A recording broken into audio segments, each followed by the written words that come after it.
From tornadoes and thunderstorms to flooding and fires, severe weather can happen in a matter of minutes. As threats develop, our job is to keep you safe and up to date. From road safety to storm preparation, your 10 News Weather Authority has got your back. Join us now for a special look at how we're working for you when severe weather strikes. Hello, and thank you for joining us for the 10 News Weather Authority Severe Weather Special. I'm Chief Meteorologist Jeff Hanowich. And I'm Meteorologist Parker Beasley. Severe weather can strike in an instant, and we've seen it all across our region.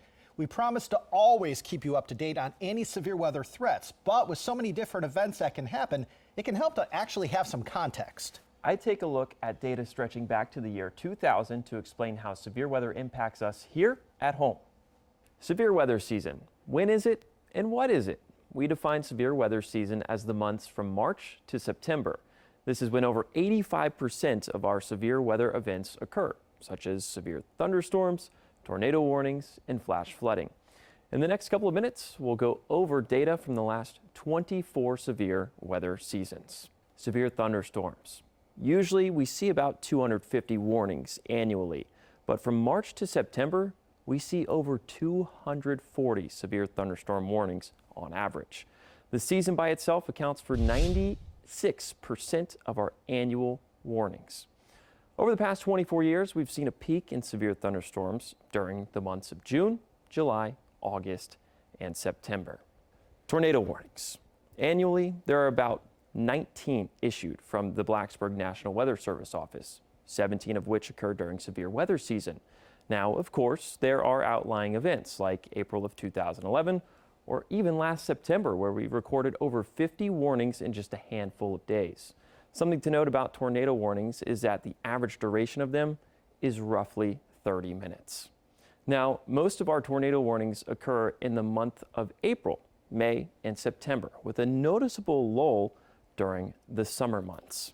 Flash flood warnings. On average, we see about 64 of these a year, with 58 being issued during severe weather season. As the season progresses, heavier rains begin to settle in, transitioning to a summer rain. As a result, most of our flash flood warnings occur from June to September. Now, throughout severe weather season, we may see severe weather warnings and severe weather watches. But what is the difference between the two? Well, a watch is when the ingredients are there for severe weather to happen, kind of like having the ingredients for making tacos for dinner. You have everything at the ready. A warning is when your parents tell you to come fix yourself a taco and put it together. Now it's ready to be eaten. This would be the case when storms have the criteria to be diagnosed as severe. For example, a severe thunderstorm warning has 58-mile-per-hour winds or greater, or it can have 1-inch diameter or larger hail. For a tornado warning, there is radar-indicated rotation close to the surface, or a tornado has been spotted by a trained spotter. For flooding, heavy or excessive rainfall is ongoing. Though most of our severe weather occurs from March to September, there are outlying events. We know that. Your local weather authority continues to work for you around the clock by issuing weather authority alert days when necessary, in or out of season. During a severe weather event, getting real-time reports from people on the ground can be invaluable information. Meteorologist Delaney Willis explains how a program at the National Weather Service is helping meteorologists in the communities they serve. When severe weather strikes, it's crucial to have as much information as possible about what's happening in the atmosphere. However, there's only so much to be gleaned from radar products and weather maps. That's where ground truth comes into play. Real-time reports from the people on the ground who can confirm and expand on what meteorologists are seeing through technology. This on-the-ground data is essential in helping us better understand the storm's impact. One of the key ways the National Weather Service gathers this critical ground truth data is through the Skywarn Spotter program. This program allows the public to assist meteorologists by reporting weather conditions and severe weather events as they occur. These reports are crucial for improving the accuracy of severe weather warnings and forecasts. We spoke with Nick Fillo, a meteorologist at the National Weather Service, about the Skywarn Spotter program and why it's so important for both meteorologists and the communities they serve. The Skywarn Spotter class is a class where we invite members of the public. It's a very informal class, fun class to attend, but we talk about severe weather, how it forms, how people can stay safe and be prepared for severe weather, and then talk about how they can report severe weather conditions in their area to the National Weather Service. Those who attend a Skywarn class will leave with the knowledge of how severe storms form, what characteristics to look out for to identify severe weather, and when it's actively occurring, how to report damage to the National Weather Service. When severe weather occurs, they are asked to call in the report or submit a form like this one.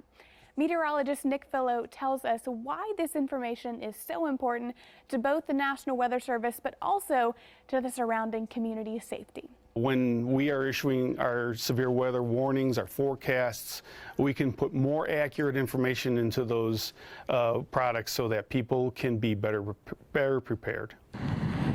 They tell us exactly what's happening on the ground. We can see that there may be heavy rain falling, but they're telling us which streets are flooded. We may know that there's damaging winds occurring, but it's their reports that tell us trees are being blown down or damage may be occurring to structures. It's that information that tells us how severe the weather is actually occurring in that area. Anyone can help their community stay safe and informed about severe weather by becoming a storm spotter. Class and spotter information is found at weather.gov/Blacksburg. Coming up, storm chasing isn't just about the thrill, it's a unique experience here in the Mid-Atlantic. We're diving into the realities of the practice right after this. When you think of storm chasing, you might think of movies like Twister. But chasing is much more than what you see on the big screen. Meteorologist Edward Shaw introduces us to a real-life storm chaser and explains why Mid-Atlantic chasing is unique. Now, one of the most important parts of any kind of severe weather event is knowing when an event is actually occurring, whether it's a confirmed tornado on the ground, damaging hail, or even damaging winds. And groups of people, they actually end up serving great value. And those groups of people are storm chasers, as they can provide verification in real time on what we're seeing on radar from our end at the broadcast station and on the National Weather Service's end, but also in real time ground verification. Now, here to talk to me a little bit about that is my good friend and meteorologist and storm chaser, Alex Thornton.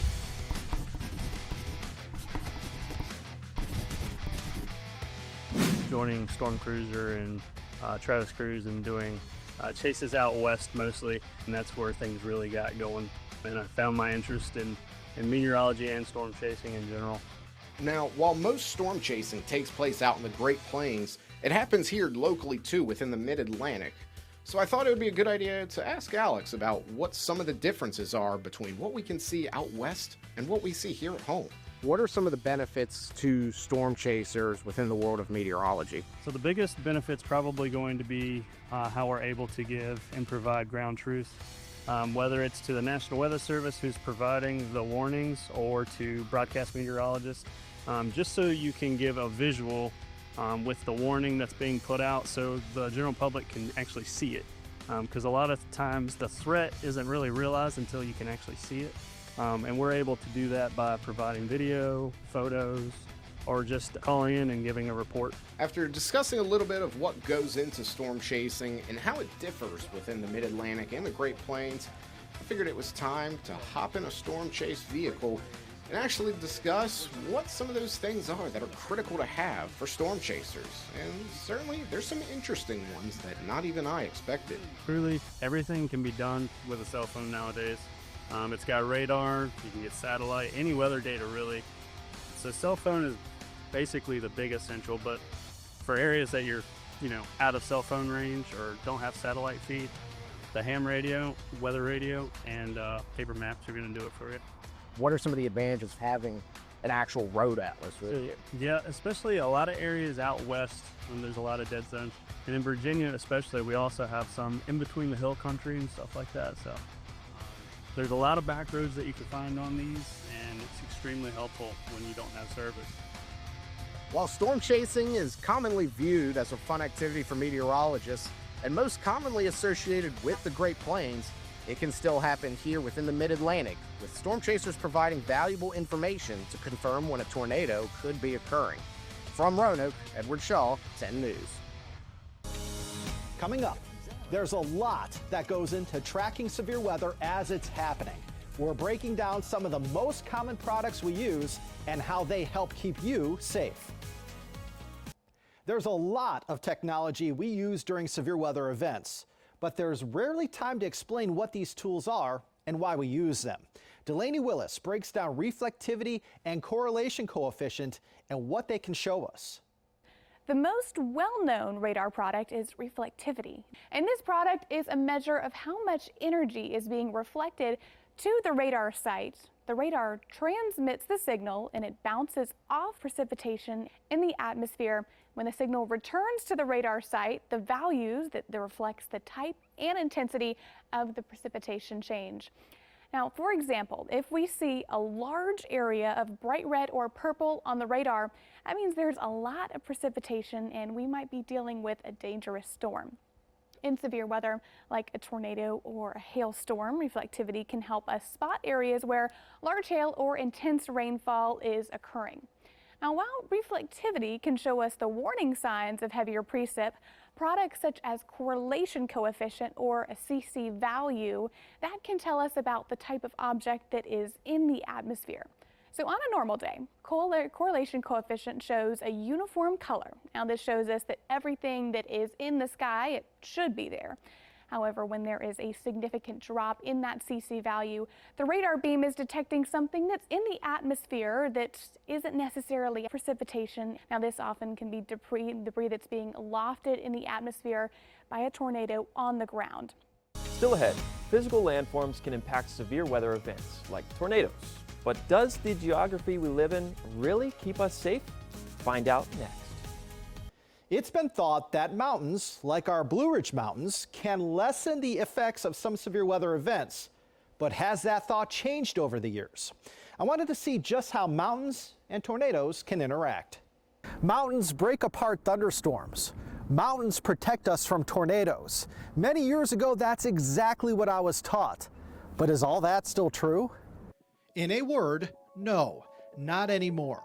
I recently took this question to my good friend Phil Heisel, the warning coordination meteorologist at the National Weather Service in Blacksburg. There have been so many studies done since we went to school looking at both observationally and through computer modeling how mountains can actually enhance the rotation of thunderstorms and produce tornadoes. So then how does this happen? Think of a rotating storm as it's crossing a mountain. As it goes up the mountain, the rotation weakens, but as it comes down the mountain, that rotation tightens, similar to how a figure skater increases their speed on the ice by moving their arms inward. That's essentially what's occurring when tornadoes spawn in the mountains. Downsloping wind allows rotation to increase, forming a funnel cloud. And the numbers don't lie. In the last 10 to 20 years, here in the Virginia mountains, we've seen more tornadoes. So, what has changed? Well, for one, there's a greater population. More people means more impact. Think about the world we live in now. If news happens, it spreads quickly. There's much better ways to communicate through social media, that we're seeing a lot more images of damage than we saw before. You don't think things like this happen here? Think back to April 8th, 2011. The mountains were no match for two separate significant tornadoes in Pulaski County. I think about the dozens of damage surveys that I've done over the past couple of decades. That's the first case that comes to mind. Damage was first spotted in the town of Pulaski on the leeward side of the mountain. After assessing the damage, it was determined to be an EF2 tornado with winds of about 125 miles per hour. The storm dissipated as it approached Draper Mountain. But a second tornado formed in Draper, right on the other side of the mountain. This one, a high-end EF1 with winds of up to 110 miles per hour. Close to 300 structures were either destroyed or damaged from these two twisters. Among the leaders in debunking this myth of the lack of tornadoes in the mountains, Virginia Tech. That's right, Virginia Tech is home to a phenomenal meteorology program. And one of their graduate students years ago published one of the first ever papers on this very topic. Pretty cool, huh? The main takeaway from this story: it does not matter where you live. If you're at 3,000 feet elevation, if you're in a low-lying area, tornadoes can occur anywhere in Southwest Virginia. It's vital to be prepared, that you have multiple ways to get tornado warnings. Because in our area, Jeff, the lead time from the time the storms start to show rotation to the time the tornado occurs is much less than it is in the Central Plains. That means you literally only have minutes to take action and get into your safe place. And with our issuances of Weather Authority alert days, we hope we ensure your safety by giving you plenty of heads up that inclement weather could be headed your way. Please stay safe this severe weather season, and thank you for trusting us. No matter what's happening in the skies and on the ground, our promise is to always keep you prepared, safe, and up to date. Our Weather Authority alert days bring you the latest details throughout the day, both on air and online. You can also download our 10 News weather app to get zone-specific updates sent straight to your phone. From your 10 News Weather Authority, thank you for joining us.